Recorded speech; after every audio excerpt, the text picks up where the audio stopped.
Warranty में AC free में ठीक होती है। मैंने फिर भी कंपनी वाले को 250 रुपये दिया। इसका राज क्या है? दोस्तों, मैं सुबह अपनी वीडियो एडिटिंग करने के लिए कमरे में आया। एसी को मैंने ऑन कर दिया। एसी को ऑन करने के बाद मैं अपने बेड के ऊपर बैठ गया क्योंकि मुझे वीडियो एडिटिंग वगैरह करने थे। मैं बेड के ऊपर बैठा, मुझे कुछ समय बाद गर्मी लगने लगी।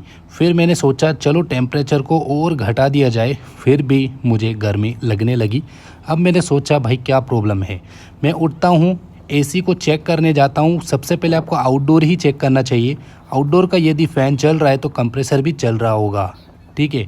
अब यहाँ पर दूसरा ऑप्शन, इन पाइपों को चेक कीजिए। यहाँ पे कुछ पानी टपक रहा होगा या फिर वोल्टेज अच्छे आ रहे होंगे, तो ये सब कुछ देख लेना चाहिए। भाई साहब, कंप्रेसर चल रहा है, पाइप लेकिन ठंडी नहीं हो पा रही है, ये क्या प्रॉब्लम है? चलिए मैं अंदर चलता हूँ, इसके इंडोर के अंदर देखता हूँ तो हवा तो आ रही है लेकिन कूलिंग नहीं आ रही है। 16 डिग्री सेल्सियस पे रखा हुआ है। अब यहाँ पे 5 स्टार इन्वर्टर टेक्नोलॉजी एसी है और 5 से 6 एम्पियर ये लेती है हाई स्पीड में। थोड़ी देर तक एसी चलती है, थोड़ी देर तक चलती है, फिर थोड़ा एक कोड देखने को मिलता है। जैसे कि मैं आपको बताऊं, C422 इस तरीके का एक कोड आता है। एसी बिल्कुल बंद हो जाती है, 100% ऑफ हो जाती है।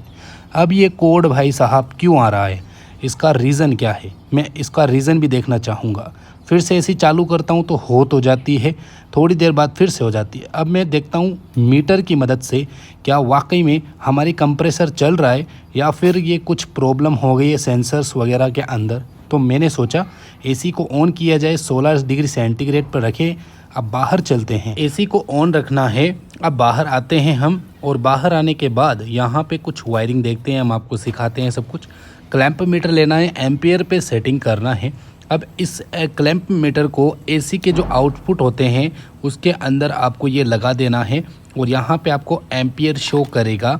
ये देख सकते हैं 8 एम्पियर कंप्रेसर चलने के बाद, क्योंकि कंप्रेसर जब चलता है तो 3 एम्पियर मैक्स तो होता ही होता है इन्वर्टर टेक्नोलॉजी एसी के अंदर, लेकिन यहाँ पे 0.71 एम्पियर तकरीबन आ रहा है। ये देख सकते हैं 5 एम्पियर तो आने ही चाहिए अगर आप हाई स्पीड में एसी चला रहे हो। यहाँ पे तो बिल्कुल एम्पियर ही नहीं उठा पा रहा, कंप्रेसर का साउंड भी नहीं आ पा रहा, सुन सकते हैं। ये देखिए पाइप बिल्कुल ठंडी नहीं हो पा रही है। इससे आपको क्या मालूम होता है? इससे हमें मालूम होता है हमारा कंप्रेसर चल रहा है अच्छे तरीके से, सब कुछ काम कर रहा है, लेकिन इसका जो गैस है वो लीक हो चुका है। जी हाँ, यहाँ पर गैस लीकेज हो चुका है। इसकी 1 ईयर की वारंटी है, चाहे गैस लीक हो, पाइप फॉल्ट हो, तो कुछ भी हो, 1 ईयर की वारंटी के साथ में ये एसी है इन्वर्टर टेक्नोलॉजी वाली। 6 मंथ हो चुके हैं। ओके, तो यहाँ पर अब ये देख सकते हैं सब कुछ हमें मिल गया है बायोडाटा, एसी का क्या क्या इसके अंदर प्रॉब्लम है। तो हमें कंप्रेसर ठीक लगा, फ़ैन वगैरह सब कुछ चल रहा है, लेकिन एसी का गैस उड़ चुका है। अब ये फिटिंग करने वाले की गलती है या फिर एसी की कंपनी की गलती है, तो हम आपको यह चीज़ आके समझाने वाले हैं। तो अभी मीटर के अंदर दिखाते हैं कितना लोड ले रहा है एसी का कंप्रेसर। तो ये देख सकते हैं 220 वोल्ट ही ले रहा है। ज़ीरो मतलब ऑलमोस्ट बिल्कुल ज़ीरो ही गैस हो चुकी है कंप्रेसर के अंदर, ठीक है। अब यहाँ पर हम चेक करने वाले हैं एसी के गाइडलाइन। एसी को बंद करेंगे और हम क्या करेंगे, इसका एक यूज़र मैनुअल निकालेंगे।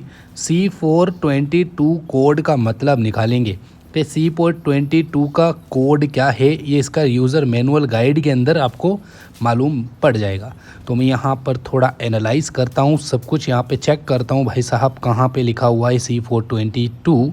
तो यहाँ पर सारा कुछ कोड आपको मिल जाएगा सब कुछ। तो बहुत सारी चीज़ें लिखी हुई है, तो ध्यान से देखते हैं। C422 refrigerant flow block error. C422 का मतलब यही होता है। इसका मतलब इसके अंदर कुछ पाइप्स के अंदर या तो फॉल्ट हुआ है या गैस मतलब लीकेजिंग फॉल्ट इसके अंदर C422 कोड का मतलब होता है। अब यहाँ पे कंपनी वाले को यानी कि सर्विस सेंटर को फ़ोन किया जाएगा, क्योंकि सर्विस सेंटर के थ्रू ही काम कराएंगे, फ्री के अंदर काम हो जाएगा। सर्विस सेंटर वाला आता है एक दिन, चेक करता है, भाई गैस उड़ चुकी है, तो ये इसका इंडोर आउटडोर खोलता है, पूरी जितने भी है ये सब कुछ खोल देता है भाई साहब, ठीक है। और इसको खोलने के बाद यहाँ पर कंप्रेसर के अंदर कुछ मिस्टेक नज़र आई, ये देख सकते हैं। ऑयल निकल गया है कंप्रेसर का और ये जो पाइप आपको नज़र आ रहा है ये फट गया है। जी हाँ दोस्तों, अब ये फटा क्यों है इसके बारे में हम आपको बाद में बताने वाले हैं। तो अभी ये भाई साहब चेक करेंगे, कंपनी वाले को वेरिफिकेशन करेंगे कि भाई साहब इनका कंपनी की गारंटी के अंदर ही है, फिर बाद में ये काम होगा। ठीक है, तो ये देख सकते हैं फ़ैन कुछ इस टाइप का होता है, ये कंट्रोलर होता है, मतलब कंप्रेसर को चलाने वाला पीसीबी।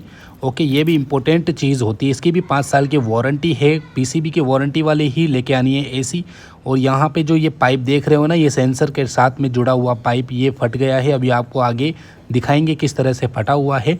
नीचे पूरा ऑयल बिखर गया है, बाहर से भी नज़र आ रहा है, इसलिए हमें पता चल गया है कि बाहर की तरफ ऑयल है, इसका मतलब अंदर से कुछ ना कुछ फॉल्ट नज़र आ रहा है। तो ये देख सकते हैं कितना छोटा सा कंप्रेसर है, 1 टन का एसी आता है ना नॉर्मल एसी, वैसा ही कंप्रेसर देखने को मिल रहा है। बहुत ही छोटा है लेकिन काम बहुत बड़ा ही करता है।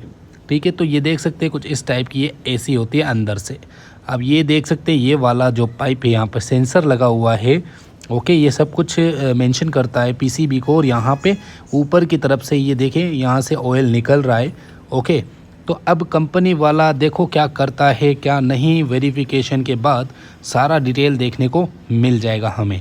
लेकिन ऑलमोस्ट 7 डेज़ लगे, यानी कि 7 दिन लगे एसी को ठीक होने में, क्योंकि ये जो पाइप है ये फटा हुआ है। ये कंपनी वाले वेरिफिकेशन करते हैं, फिर कंपनी वाले इस फटे हुए पाइप को ले जाते हैं और इसकी जगह नया पाइप पूरा ही भेज देते हैं। कोई भी वेल्डिंग वगैरह नहीं करते। कंपनी की पॉलिसी है सैमसंग वालों की कि हम पूरा पार्ट ही नया बदलते हैं।